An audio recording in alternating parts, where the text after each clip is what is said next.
Vítam vás, volám sa Rafaudec. V spoločnosti Samaš pracujem na pozícii servisného inžiniera. V tomto materiáli sa budeme zaoberať diskusiou o zadnobočnej mulčovacej kosačke Kango. Na začiatok preberiem pripojenie. Ďalej prejdem k diskusii o technických aspektoch a vybavení. Pustíme sa do agregácie. Začíname s pripojením Kangu k traktoru. Pripájame spodné ramena, horný spojovací článok a hydraulické hadice. Kosačka potrebuje dve sekcie hydraulického obojsmerného pôsobenia, z ktorých prvá sekcia zodpovedá za valec vysúvania pantografu a druhá za valec zdvíhania pracovnej jednotky do transportnej polohy. Mulčovač pracuje pri otáčkovej rýchlosti 540 otáčok za minútu. Hriadela PTO traktora. Dôležitou činnosťou, a možno najdôležitejšou, ktorú musíme vykonať pri agregácii, je skontrolovať a prispôsobiť dĺžku klbovo-teleskopického hriadela. Pri spustení kosačky nesmieme dopustiť situáciu, v ktorej by skutočná dĺžka hriadela nebola skontrolovaná. Zle zvolená dĺžka hriadela bude priamym faktorom, ktorý spôsobí poškodenie stroja a traktora. Preto pamätajme na prípadné skrátenie hriadela, keď je príliš dlhý. Aby ste vykonali správne meranie a skrátenie, oboznámte sa s návodom na obsluhu, ktorý dostanete spolu so strojom.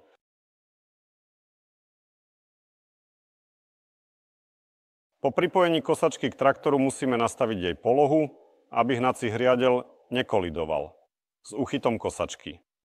Na tento účel nastavujeme vychýlenie zdvíhacích ramien a ak je to potrebné, posúvame oko posúvača odskrútkovaním skrutiek a upevnením ich v správnej polohe. Pohonný systém v prípade tohto stroja tvoria obojstranne širokouhlý vývodový hriadel, uhlová prevodovka so zabudovanou jednosmernou spojkou a remeňová prevodovka. Pri zásahu do remeňovej prevodovky a následnej opätovnej montáži je potrebné pamätať na správne nastavenie. Remeníc voči sebe, keď hovorím správne, mám na mysli, že kolesa musia byť nastavené paralelne. Meranie paralelnosti vykonávame pomocou pravítka.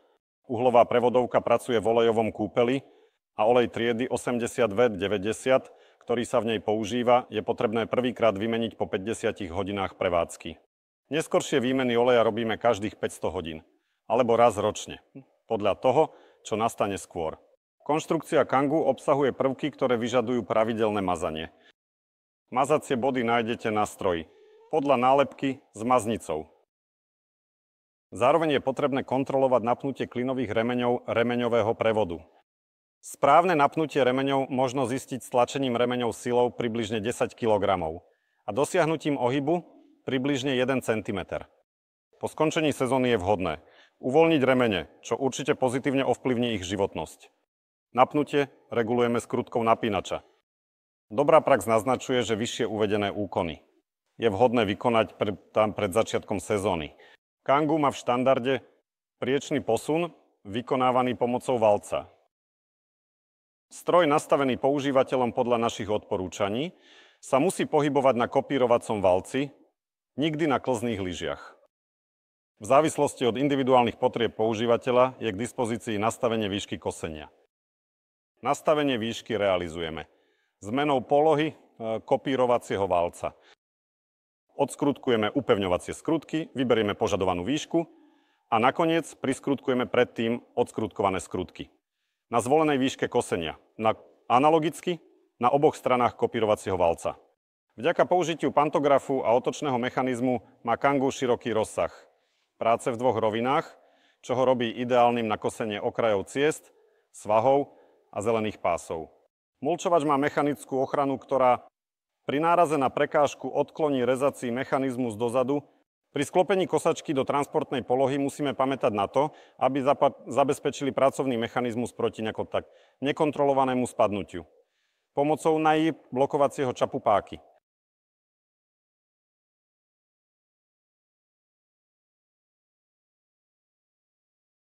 Kangu je v štandardnej konfigurácii vybavená kladivovými úderníkmi. Pri konfigurovaní svojho stroja sa oboznámte s tabuľkou voliteľných nožov. a hriadeľov v závislosti od účelu, aby ste si vybrali tie, ktoré najviac spĺňajú vaše očakávania. Kangu môžeme voliteľne vybaviť aj ochrannými reťazami a dodatočným vnútorným plášťom.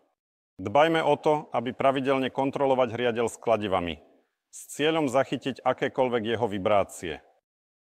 Práca kosačky s vibrujúcim hriadeľom povedie k poškodeniu konštrukcie stroja. A aké sú najčastejšie príčiny vzniku vibrácií? Rozhodne by som tu spomenul dva faktory: poškodenie noža alebo jeho absenciu. Ak nastane ktorákoľvek z oboch uvedených situácií, je potrebné doplniť chýbajúce alebo poškodené kladivá a v prípade, že po doplnení nožov budú vibrácie stále viditeľné, zostáva nám narovnať a znovu vyvážiť hriadeľ. Môžeme začať pracovať. Nastavíme pracovnú skupinu na posúv a spustíme hriadeľ PTO.